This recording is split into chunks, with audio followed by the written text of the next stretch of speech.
Welcome to Human School. I'm your host, Dr. Patil Armenian. After 4 years of college, 4 years of medical school, 4 years of residency, and 2 years of fellowship, I thought I was done. I did my time, got my degrees, and now I was just gonna live life. Well, think again.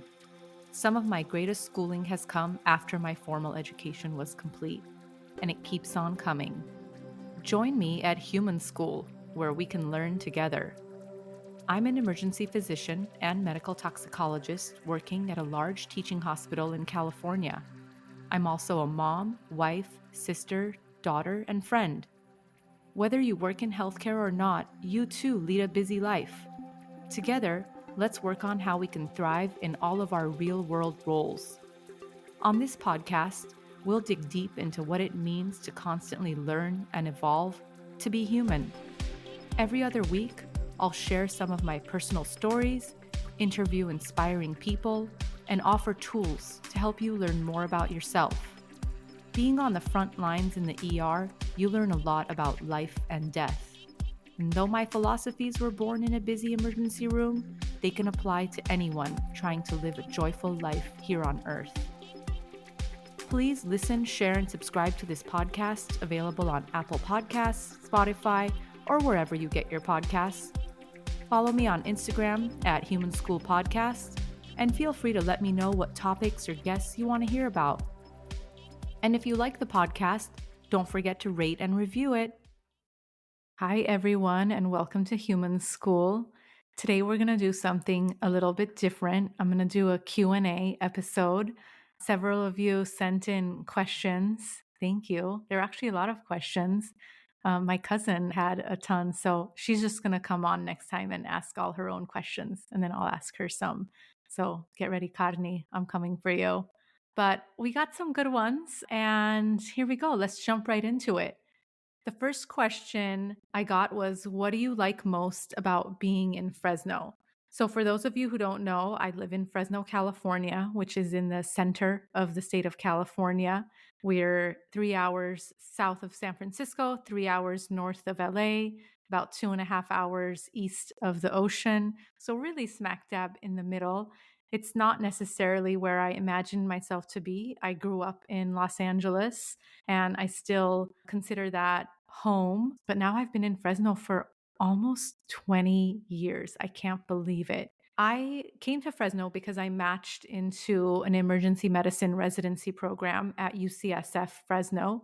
UCSF has another campus in Fresno. So that's where I matched, and it is one of the oldest emergency medicine residency programs in the country. We just celebrated our 50th anniversary, which is huge. And I really came here for that education. I ended up really liking Fresno because it was a calmer city to live in without traffic and with really close access to nature. I didn't know that I appreciated those things. Always been a city girl, grew up in LA, went to medical school in Boston, but residency was hard. Residency is really hard no matter how you slice it. But I had a really good time at the hospital I was at. I really liked the people I was working with. And then I was also able to recharge appropriately. I didn't realize how much time and effort it took to recharge from being in the emergency department and one of the most busy emergency departments in the state of California. So it's a really intense place. And it turns out that I'm the type of person that needs a lot of downtime to recharge from that. I am not a go, go, go type of person. In fact, my sister would probably describe me as a little bit lazy. I get tired really easily. And so I think that if I had ended up in LA with my personality type and the way my energy is, the way my body is, I wouldn't be able to handle the super mental, emotional, and physically intense job of being an ER doctor while being in such a busy place. So it turned out to be a good place for me because I was able to get the rest and recharge that I needed, and then also the grounding. So here in Fresno, we have really easy access to nature. So you've got the big nature, right? Like Sequoia and Kings National Park, or SECI, as we affectionately call it, also the name of my husband's cycling clothing company. We have Yosemite really close by. So SECI and Yosemite are like day trips for us. But even closer, there's so many other good trails, lakes, there's so much outdoorsy stuff you can do. I really need to have that access to nature in order to be able to recharge. Those were some of the big things why I came back to Fresno, why I chose to stay in Fresno. And then what else do I like about being in Fresno? I feel like all the people I know here are really nice, good people, and I get to afford a house. I don't know if working at a county hospital in a really expensive city if I would be able to afford the houses. I mean, definitely I couldn't live in San Francisco, for example. I wouldn't be able to afford to buy a home in San Francisco. And so that is like an honest truth. Fresno is a more affordable place to live, and so I'm able to save more. I mean, how boring is that? But it turns out those things are important when making a decision on where to live. So I always say the ER that I work at right now in downtown Fresno, I always say it's the last ER I'm ever going to work at. I love it there. I love being a part of that place. And I've grown to love the city that I live in too. Next question. If you hadn't gone into the medical field, what would you be doing today? Now, for those of you who know me, know that I didn't grow up wanting to be a doctor. It kind of surprised everyone, especially when I went into emergency medicine. I grew up wanting to be an archaeologist, specifically an Egyptologist. From age 6 to college, I wanted to be an Egyptologist. And then I got really into photography. So, all through college, I was really into photojournalism. I was a photographer at the student newspaper at UCLA, the Daily Bruin. Loved that. Then I was photo editor at the Daily Bruin. Loved that. And I really, really got into photojournalism. So, for a while, I was going to be a photojournalist. And I also happened to be a classics major and a physiology major. So I kind of had medicine in the back of my mind, and I was doing all the prereqs for that, which also happened to be the same prereqs for archaeology. I had medicine in the back of my mind, but I kind of just didn't want to do it because I don't know, like part of it just felt so cliche, like, oh, she's smart, she's going into medicine. But part of it was that I just had so many other interests. So I think if I hadn't ended up in med school at first, I would have been a photojournalist at that time in my life. Right now, if I wasn't in medicine, what would I be doing? I like to say I'd be doing some interior design. I love design, lighting design. I really am obsessed with light art and resin art, maybe something along those lines. I'm a really visual person and I love beautiful things. So, yeah, so maybe some sort of interior designer that specializes in cool light. That's my answer today. If you ask me tomorrow, my answer might be different. Oh, this is a big one. Why did you choose your specialties? So, my medical specialties are emergency medicine and medical toxicology. Each one of them has its own story. I'll probably do like a longer episode on all of how to choose to do medicine and how to choose your specialties. But something that I've always done is kept myself open to ideas. And so when I started medical school, I actually didn't think that I was going to be a practicing clinical doctor. I was more interested in the research aspect of things.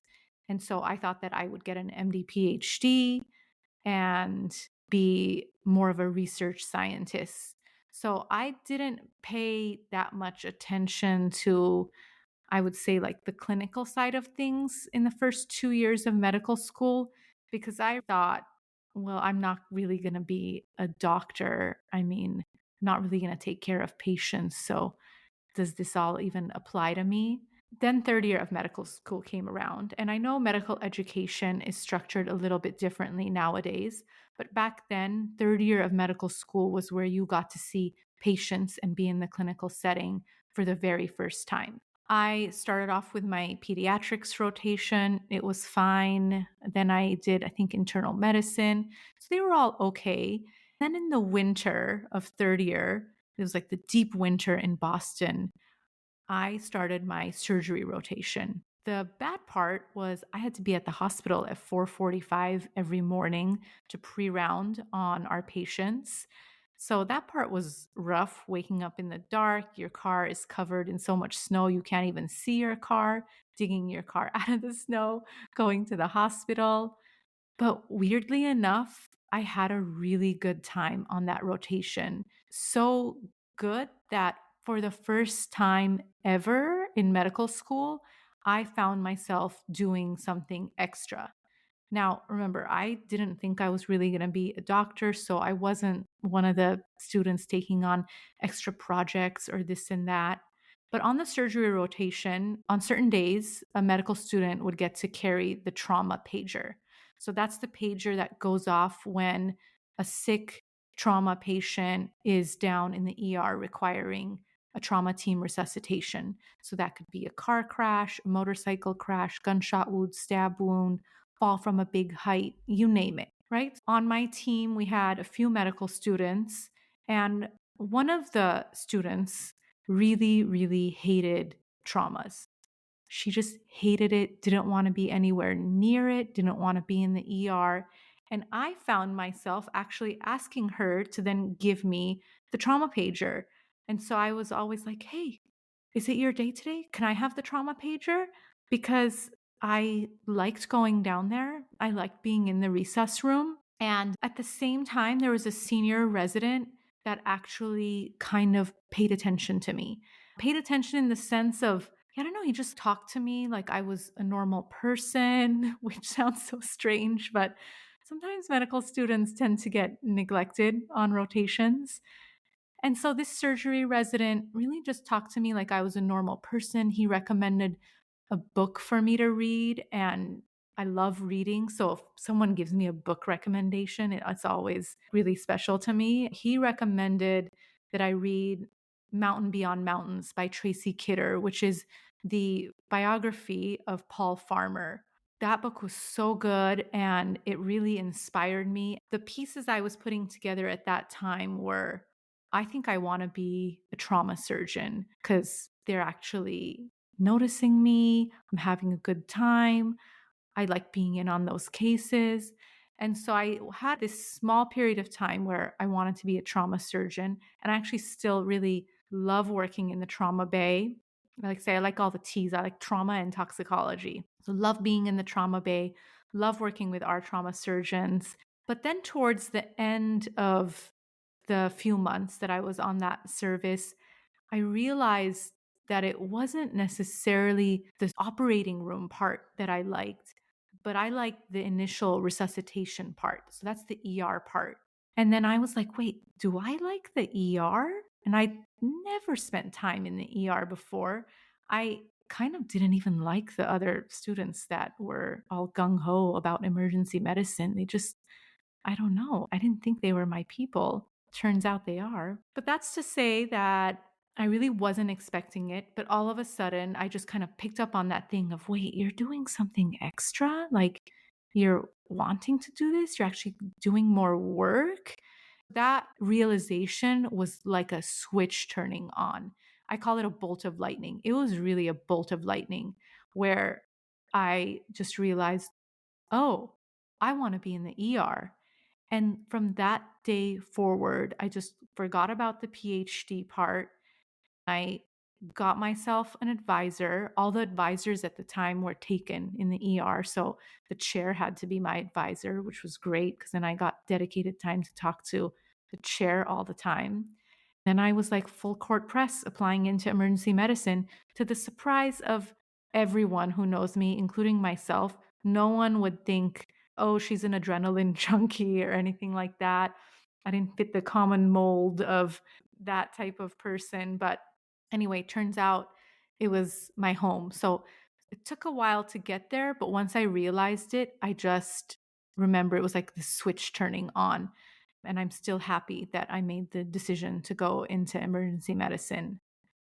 Now, as far as my subspecialty, that was another weird story of like this switch turning on because I was not interested in toxicology. I didn't even know what toxicology was. We didn't have any toxicologists at UCSF Fresno at that time.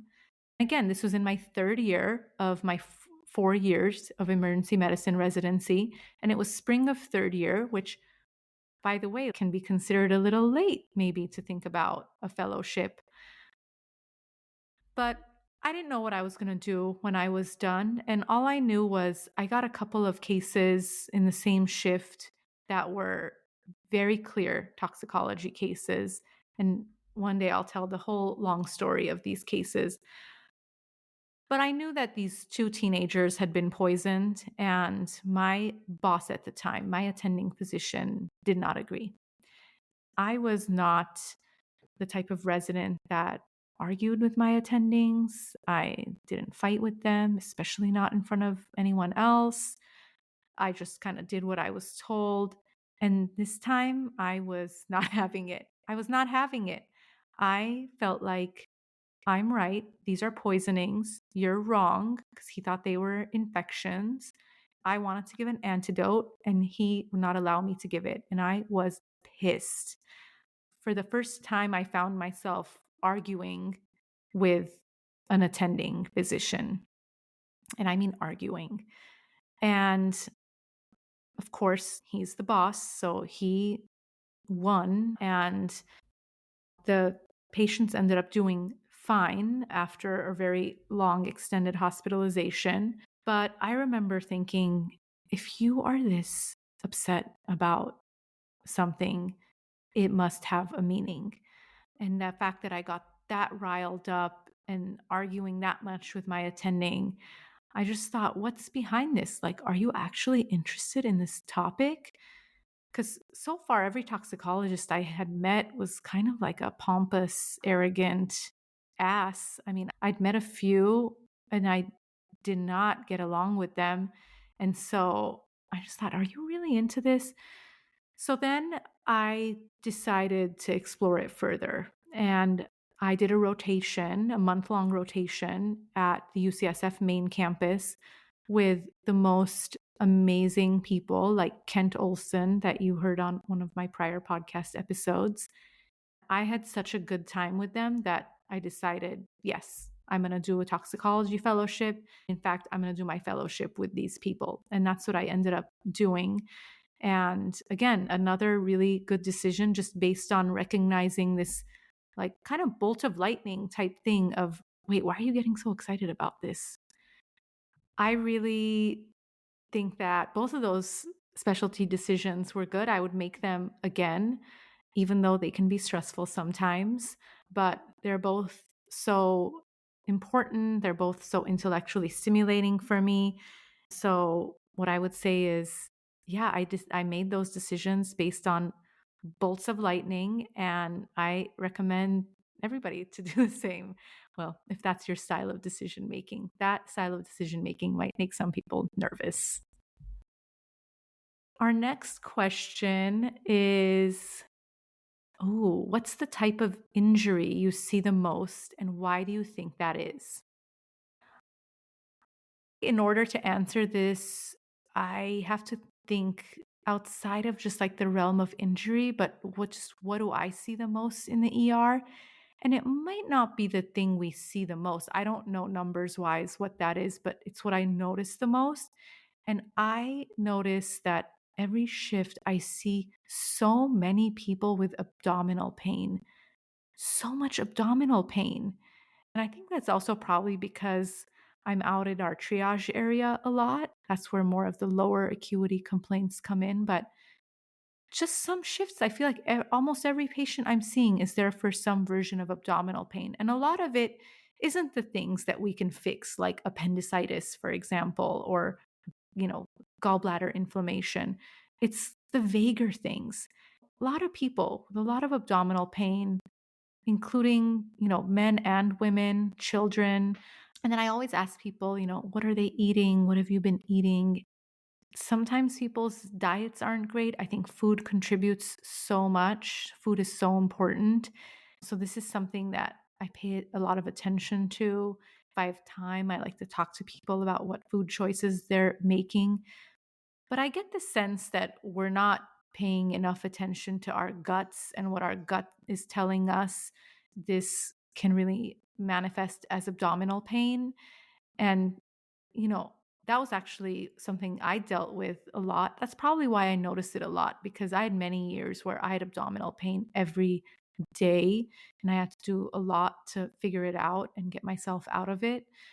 So I think this is something to look into further. Just a lot of gut problems in the general population.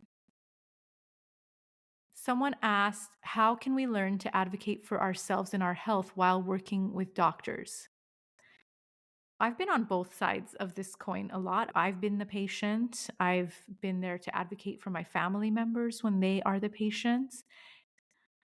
Something that really helped me is to clarify in my mind what I want out of that visit and what my questions are. So I make a lot of lists.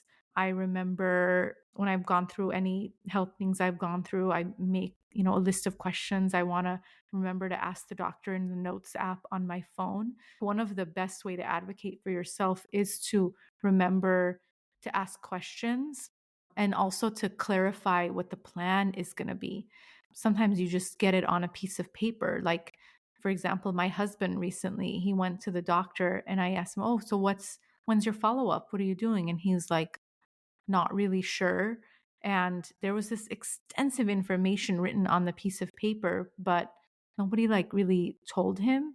So I would say people forget to tell you sometimes, and it's okay to ask questions. So as your doctor or your provider is walking out of the room, you could, if you don't know, you could ask them, can you remind me again, what are the next steps? Or when do you want to see me next? What do you want me to do next? Because people are busy, they might forget to tell you.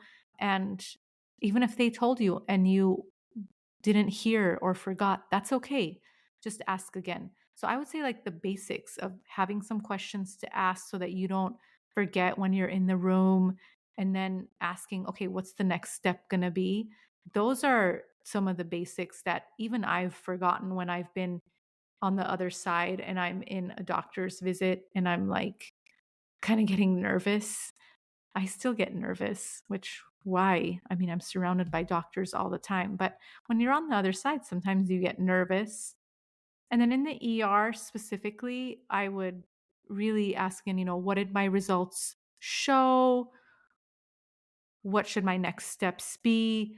Really kind of understanding what's been done and what your next steps should be. I think it's important to ask. So I guess step one is don't be afraid to ask what's going on with you, what's the plan. I think that there's so much miscommunication, and the best thing we can do to remedy miscommunication is by actually talking to each other. So that's step one. If we need more steps, ask me more questions. We can do a follow up episode. The next question is, what is your most shocking or funny ER story? Guys, I have so many ER stories. I don't even know where to begin with this one. Where do I even begin? One story that I really love is from back when I was a resident physician. I feel like this story really imprinted in my mind because I was a real baby resident when it happened. I was a first year resident, otherwise known as an intern. It was the overnight shift in the emergency department. And so I'm sitting in the room that the doctors hang out with. We call this the doc box. So I'm sitting in the doc box, and one of my colleagues runs in, and he was a second year resident at the time. And he's just yelling, baby, baby, baby, baby, just saying baby over and over again. And so our attending, who was just, is the most wonderful man. He's like, just starts yelling at him, like, "What baby? Is there a baby?" And all my co-resident can say is, "Baby, baby." And so then the attending goes, "Did somebody just have a baby in the ER?" And he goes, "Yes." He's like, "Bigger or smaller than a Coke can?" My co-resident goes, "Bigger than a Coke can." And then so my team goes, "Run, we gotta resuscitate that baby." So it's like, "Show me where the baby is." Meanwhile, they're running. They're running to one of the bathrooms. So a woman had come in for abdominal pain, and she went to the bathroom thinking she was going to have a bowel movement, and she ended up delivering a baby. One of my other colleagues, who was a fourth year resident at the time, so she was the senior resident in the department, she's already snatched up that baby out of the toilet and is running with it to a resuscitation room. They start resuscitating the baby. The baby is barely breathing and is really tiny, very premature. So the senior resident puts a breathing tube down. They start giving the baby oxygen, and there's a heartbeat. The baby is not responding great, but is alive. And so at that time, our hospital was in the middle of a move. The crazy part is that the emergency department and like trauma surgery, for example, we were still there. But labor and delivery and pediatrics and the neonatal ICU, so the neonatal intensive care unit, had already moved down the street to our new hospital. The move was happening in stages, and they had moved, but the ER would be the last thing to go. There was a functional ER already at the other hospital, but it wasn't fully staffed up yet. So we were going to be the last to go. Now we have this premature baby with a breathing tube in, hooked up to a ventilator with someone who's just given birth. We don't have any obstetricians in the hospital, no pediatricians, no neonatal ICU, like nothing, right? It's just us. So we get the baby stabilized. And by we, I mean them, because I was a baby intern and I was just like staring, shell shocked, like, what is going on around here? And am I going to be the person to do these resuscitations one day? Short answer, yes. And you can do it too. But I was just shocked, like, what is going on? The paramedics come because we need to transport this baby down the street to our new hospital. So the paramedics come, they get mom and baby, they transport, and then everyone's like, okay, well, at least the baby was alive. So that was it seemed like a real save. Now, of course, we didn't know what the baby's outcome was going to be, but that was kind of this crazy case because this person didn't even know she was pregnant. She has a baby in the toilet. And then, of course, then we learn the fact that if a baby's bigger than the size of a little Coke can, that's big enough to resuscitate. So that was a pretty intense story. Now, you think the story's done. It's not done. Flash forward to 3 years later. Now I'm the fourth year resident, and the other two residents that were on that case, they were actually now attending physicians in the emergency department. One afternoon, I was working a shift and I happened to see a patient who was there for abdominal pain. So, of course, I asked the question that I ask every patient: have you ever had pain like this before? She says, yes. When I had a baby and I didn't know I was pregnant, I was like, oh, when was that? And she said, oh, about 3 years ago. And I just looked at her and I was like, was it at the old hospital? And she was like, yeah. I said, was it in this bathroom? Like, I remembered the specific bathroom. She's like, yeah, how do you know? And she said a couple more things, and I realized this was her. Now, she was not pregnant this time. We'd already done a pregnancy test. So this is not a second baby story. But she was back. She was back for abdominal pain. I think she had some acid reflux that day. But then I kind of got really nervous and I was like, oh, how's the baby doing? because I didn't know. For all I knew, that baby could have been really sick. I mean, we just didn't know. She said, she's doing great. She is so smart. She already knows her alphabet. She's like this awesome kid. And that was so amazing. She was doing great, right? Like, just total save, right? Total save. This baby was born not breathing in a toilet in our ER, and now she's doing great. And she said, oh, the only thing is she won't go in any public restrooms.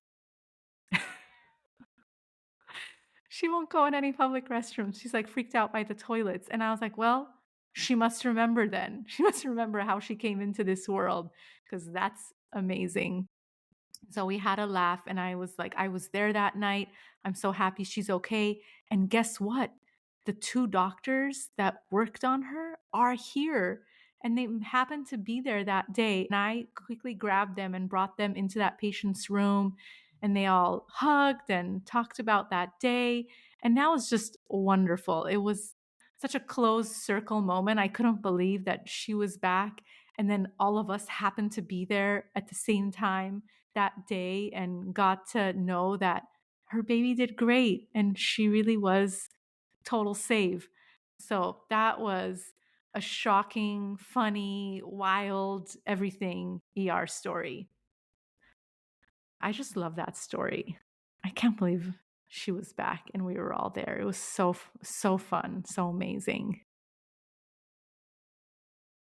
I have so many good ER and toxicology stories, but that one really stands out to me. And I always love the stories of someone who didn't know they were pregnant and then they have a baby in the ER.